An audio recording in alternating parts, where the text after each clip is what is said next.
Tanggal na din namin yung napakabahong pangalan ng motor. Saan ka ba naman nakakita na yung pangalan ng MIUI mo ay leak? Kulang na lang yan ng C para maging click. Napakapangheng pangalan. Kaya kunin na natin yan at pagandahin na natin yung motor.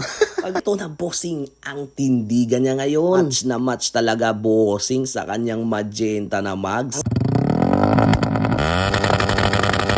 Nalinisan na ng may-ari. Tingnan na natin ang transformation nito. Ang ikakabit nating decals mga bossing, yan, star. Hindi yan yung anti-Christ ha. Yan galing yan sa stickers. Napaganda bossing, transparent yan.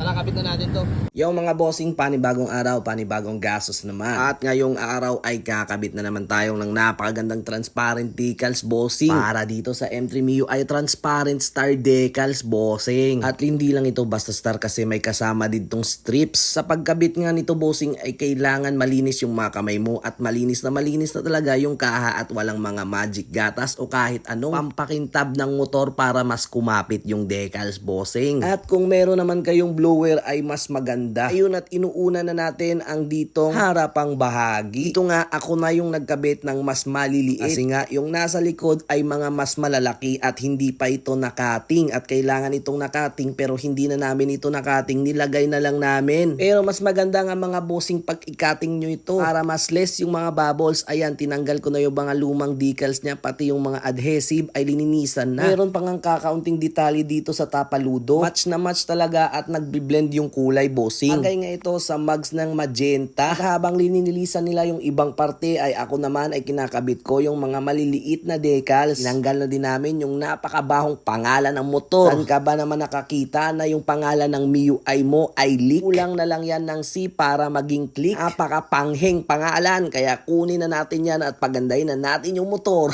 Pagkatapos na naming tanggalin si leak ay ayan naman, kinuha na namin yung mga natitirang adhesive. Pwede na siyang kabitan ng mga decals. Ito ngang harapan ay medyo mas malaki din kaya nagpatulong na din ako. Prinaktisan na namin yung motor na walang practice.